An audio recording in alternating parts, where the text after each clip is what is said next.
I am Venkatraman and I have here with me Amrish. We are from the team IntelliBot. We are going to walk you through our surveillance drone project done as part of our final project in software development for robotics.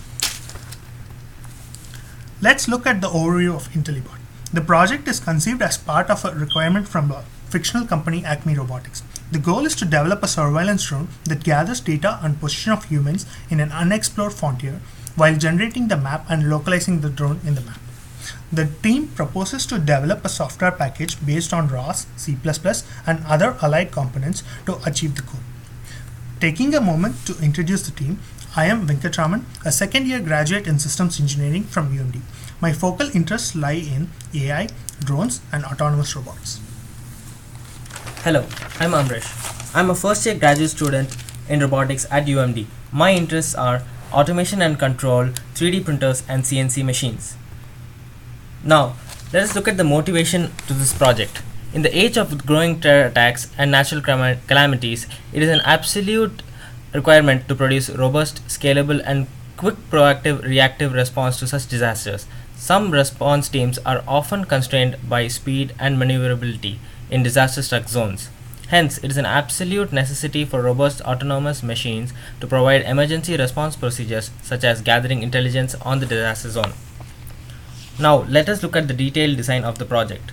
The package comes with a number of prerequisites, which are detailed in the project README. The most important of them are ROS, Catkin, OpenCV, Tomb Simulator, AR, Arduino Autonomy, and LSD SLAM.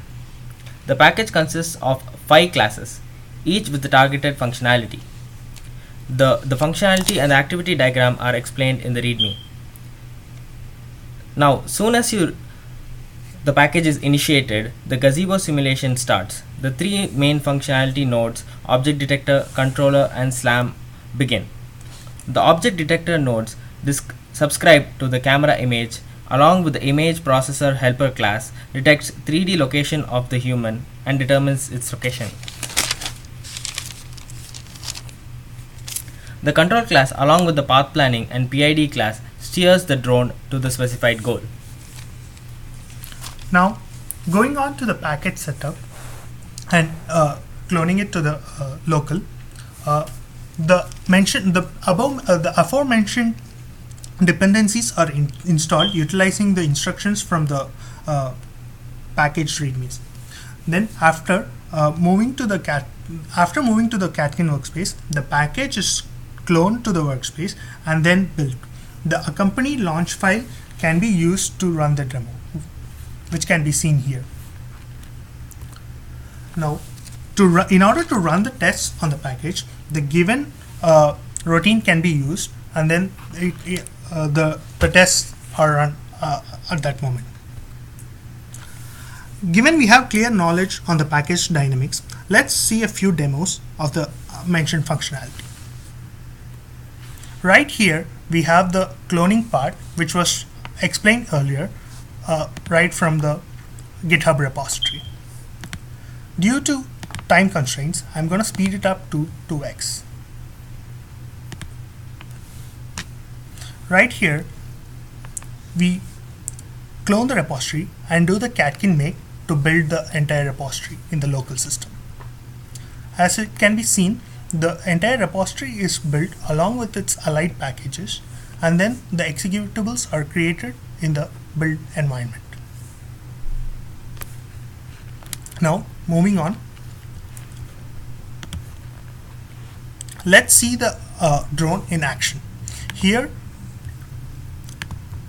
we start the drone, the complete package with the before mentioned launch file. Now the drone, the entire environment is being set up and all the nodes are being fired. Here we can see the RVIS console, and along with it we have a allied point cloud viewer which is created by the LSD SLAM. In the RVIS console, we can see the detected human frame from the camera image, and then we also have the location of the humans in the 3D world, which is being published right here. As it can be seen, the entire point cloud of the environment is being generated and being posted as a video file and which can be saved for later use. Moving on,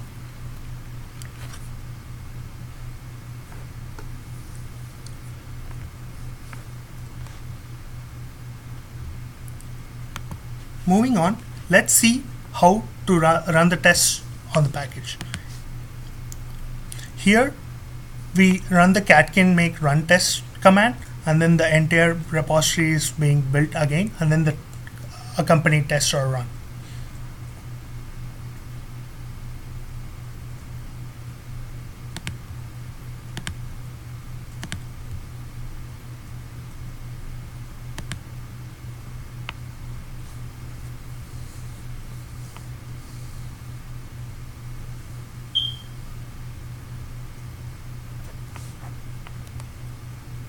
As it can be seen from here, all the tests run smoothly, and then we have the results. Moving on, we go to the future scope of the project, where we have the future scope of the projects are extending the human detection capability of the drone to detecting other subjects and objects, enhancing the control loop of the drone to more sophisticated autonomous control with object avoidance, enhancing the object detection to avoid multiple detections of the same person in different frames. That's it from us. Thank you.